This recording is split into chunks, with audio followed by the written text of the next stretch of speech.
बिस्मिल्लाहिर्रहमानिर्रहीम। अस्सलाम वालेकुम। अर्दोगान को शायद अंदाज़ा नहीं है कि कितनी बुरी तरह वो ट्रैप में आ चुका है, और शायद तुर्की को भी, आम तुर्की के लोगों को भी अंदाज़ा नहीं है कि इस सारी सूरत हाल में वो किस तरह ट्रैप में आने वाले हैं। ख़ास तौर पर तुर्की का मुस्तकबिल क्या है। इतना ख़तरनाक अब गेम सेट हो गया है तुर्की के लिए कि आप शाम को भूल जाएंगे, आप इराक को भूल जाएंगे, आप दीगर जगहों को भूल जाएंगे। सीन अब ये हुआ है कि अचानक से आज इंटरनेशनल मीडिया पर हर जगह पर आर्टिकल्स लिखे जा रहे हैं, कैंपेन चलना शुरू हो गई है और एक डिमांड की जा रही है यूरोपीय यूनियन से, ख़ास तौर पर नेटो से और यूनाइटेड नेशन और हर जगह। हुआ ये है कि तुर्की के ऊपर एक बहुत बड़ा कुल्हाड़ा इस वक्त मारने की तैयारी। कुल्हाड़ा ये है कि ये जो शाम के अंदर इस वक्त सारी सूरत हाल पैदा हुई है, असल में तो इजराइल ने अपना खेल पूरा रचा दिया है, यानी तुर्की को इस्तेमाल करते हुए ये बागियों के थ्रू उसे शाम को कुचल दिया। और आप सबने देख लिया है कि किस तरह 48 घंटे के अंदर अंदर तकरीबन 450 हमले तुर्की ने, यानी मदद फैसिलिटेट जो किए थे इजराइल को, उन्होंने हमले किए और उन्होंने सारी नेवी तबाह कर दी, सारी एयरफोर्स तबाह कर दी, टोटली यानी सब कुछ तबाह कर दिया। इस वक्त शाम डिफेंसलेस है। तो अब वो काम क्या करे? अब तुर्की ने मदद कर दी। अब गेम जरा समझिए, गेम अब ये होने वाली है, तुर्की के ऊपर लगने वाली है पाबंदियां पूरी तरह, और उसको नेटो से निकालने की तैयारी है।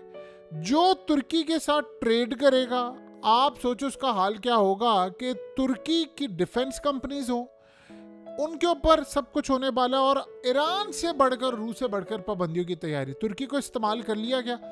अब ये काम क्या करने वाले हैं? ये अब कैंपेन इस वक्त चल पड़ी है कि जो शाम के अंदर जितने दहशतगर्द हैं, यानी ख़ास तौर पर ये तहरीरुल शाम जो है, ख़ास तौर पर हया तहरीरुल शाम, जिन्होंने इस वक्त तख्ता उल्टा है, वो कह रहे हैं कि दाइश और ये ताकतें, इन सब को तुर्की ने सपोर्ट किया है, तुर्की इन सब को पैसा देता है, तुर्की दाइश की मदद करता है, इन ग्रुप्स की मदद करता है, मनी लॉन्ड्रिंग करता है, सारा कुछ करता है, वो हमास को भी सपोर्ट करता है।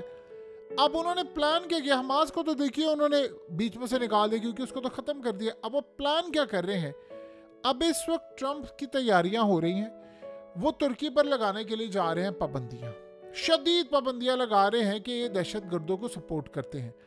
इस चक्कर के अंदर तुर्की को, आपको याद होगा, 2021 के अंदर ग्रे लिस्ट में डाला था, बाद में उसको निकाल दिया। ये उसको फेटफ में डालने के लिए जा रहे हैं, ब्लैक लिस्ट इन्होंने करवाना है, और तुर्की को इस वक्त शदीद पाबंदियों की जद में लाने वाले हैं।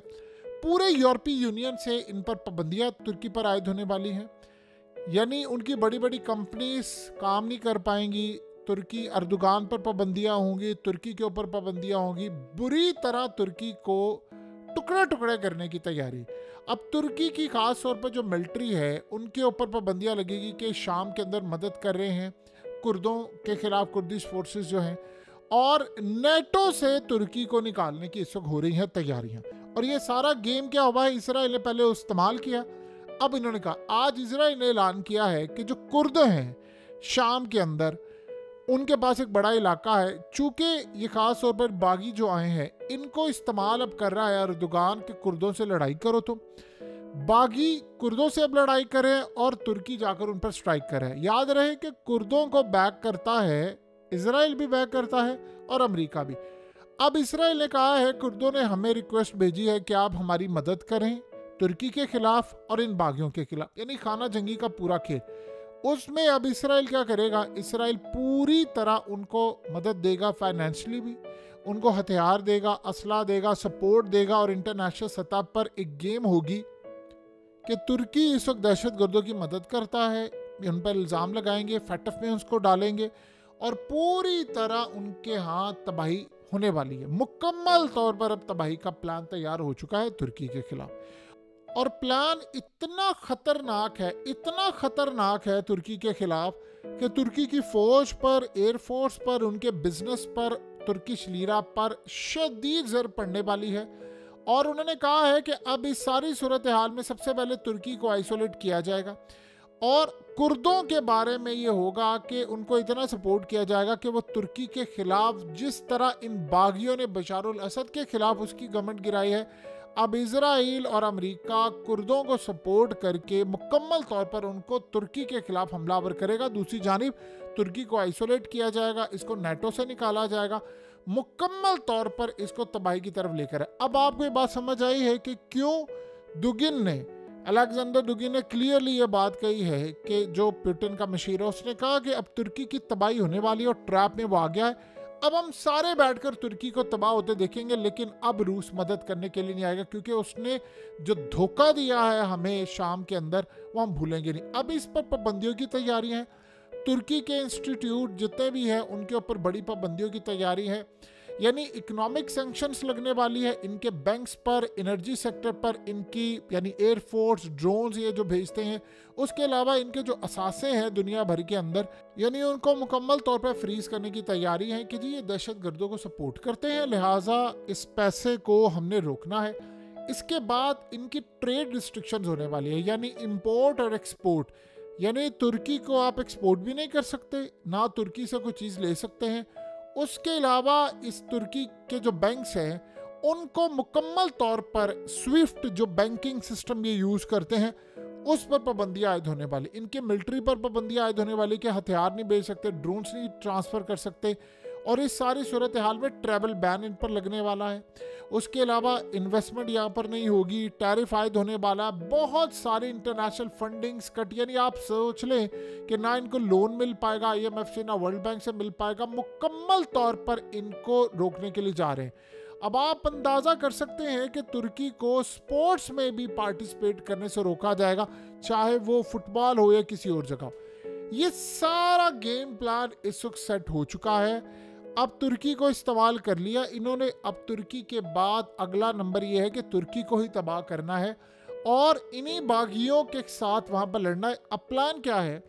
तुर्की हमले करेगा कुर्दों पर, ये जो बागी हैं ये लड़ाई करेंगे कुर्दों पर, और अमेरिका उन कुर्दों को सपोर्ट करके इनसे लड़ेगा, इसराइल उनसे लड़ेगा। ये सारे आपस में जब लड़ाई करेंगे तो शाम के अंदर अब ये पूरी तरह जो इलाके, अब जाहिर सी बात है वहाँ तो कोई फोर्स नहीं है, ना एयर फोर्स है, ना नेवी है, ना कुछ और है, तो मुकम्मल तौर पर उनको फतह किया जाता रहेगा, यानी शाम मुकम्मल तौर पर हाथ से निकल जाएगा। और ये जो बागी है ये सारे आपस में लड़ेंगे, दोनों को सपोर्ट करेगा इजराइल और अमेरिका, इनको भी करेगा उनको भी करेगा, अर्दोगान को वो रगड़ा लगाएंगे। और अगला प्लान उनका ये है कि मुकम्मल तौर पर यानी लाखों करोड़ों लोग अब मारने हैं और दुनिया के अंदर बड़ी जंग करनी है। एक तो वो अब इराक के अंदर इसी तरह ये जो शाम के अंदर बागियों को भेजा, इसी तरह का एक प्रोजेक्ट लॉन्च करने वाले हैं। और आपको पता आज ईरान ने ऐलान कर दिया है कि 11,000 इसी तरह के जो बागी हैं वो अब रवाना दाइश के लोग जो है वो इराक में भेजने की तैयारी है। रेप्लिका मॉडल वही होगा कि फ़ौज को वहाँ पर वीक किया जाएगा, फ़ौज हथियार फेंकेगी, इराक को फतह करना है, फिर आगे उन्होंने ईरान तक लेकर जाना है। तो एक तरफ ये मामला जाएगा, तुर्की को आइसोलेट करेंगे, फिर उसके बाद अगला मरहला ये होगा कि गज़ा फ़लस्तीन पूरे का पूरा खाएंगे। लेबनान की बारी है, उर्दन की बारी है। ये मुकम्मल तौर पर अब खेल अब सेट हो चुका है। अब आप अंदाज़ा नहीं कर सकते कि सबसे ज़्यादा इसमें जो लूज़र बनकर सामने आएगा वो होगा तुर्की। देखिए शाम के अंदर रही बात, ये सारा तेल, नेचुरल रिसोर्सेज, तुर्की जो इस सारी सूरत हाल में देख रहा है कि जी वो बागी आएंगे, वो फलाना निकाले, वो सब कुछ इजराइल लेकर जाने वाला है। कुर्दों को मुकम्मल तौर पर इतना ज़्यादा बढ़ावा दिया जाएगा, इतना कि वो अब तुर्की के खिलाफ लड़ाई के लिए इतने तैयार हो जाएंगे। अब मसला यहाँ पर सारा ये होगा कि देखिए इस वक्त तुर्की ने अपने आप को क्या किया है। ये जो शाम है, अभी तो आप ये देखिए ईरान उसके साथ खड़ा था, शाम के साथ था, चाइना भी खड़ा हुआ था। जाहिर सी बात है जब तक ये बशारुल असद था, आपको हज़ार इख्तलाफ हो बशारुल असद से कि उसने बड़े बंदे मारे, इसमें कोई दो राय नहीं, उसने बड़ा जुल्म भी किया है, इसमें कोई दो राय। लेकिन अब आप देखिए वो कम से कम एक मुल्क तो था। तो आप सोचें कि उसके साथ खड़ा हुआ था ईरान, उसके साथ खड़ा हुआ था रूस के रिलेटेड जितने ममालिक थे वो। अब तो वो ये कहते हैं, अब जरा इस पॉइंट ऑफ व्यू से देखिए कि शाम में दाइश की हुकूमत आ गई, तो दाइश को तो कोई तस्लीम नहीं करता, ना अरब ममालिक करते हैं, ना यूरोप करता है, ना मिडिल ईस्ट, ना यूएस, कोई भी नहीं करता, ना चाइना, ना इवन के रशिया। तो शाम का कोई मुस्तकबिल नहीं है वहाँ पर, ना करेंसी है, ना कोई इन्वेस्टमेंट है, ना कोई मुस्तकबिल है, कुछ भी नहीं है। तो शाम तो गया मुकम्मल तौर पर तबाही के साथ। इसी तरह इन्होंने अगले मरहले में तुर्की के खिलाफ भी काम करना है कि हम उसको इतना तबाह कर देंगे कि अवाम खुद ही वहाँ पर निकल आए और वहाँ पर भी वही मॉडल अपनाएंगे जो शाम में किया था, जो इराक में करने जा रहे हैं, फिर तुर्की में करेंगे, उर्दन में करेंगे, लेबनान में करेंगे, और एग्जैक्टली प्लान इनका ये है, यही मॉडल हम ईरान में आगे लेकर जाएंगे। अब आप अंदाज़ा कर लें कि अर्दोगान के साथ क्या होने वाला है। उस बंदे को बिल्कुल नहीं पता था, उसने बिल्कुल कैलकुलेशन नहीं की। बस ये बात याद रखिएगा, इस दफ़ा रूस बचाने के लिए नहीं आएगा।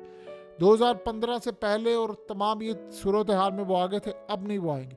सो हालात ये बड़े क्लियरली हैं कि अर्दोगान ने, तुर्की ने वो हरकत की है कि जो प्राइस अब इनको पे करना पड़ेगी, आप भूल जाएंगे शाम को, आप भूल जाएंगे दीगर ममालिक को जो यहाँ पर होने वाला है।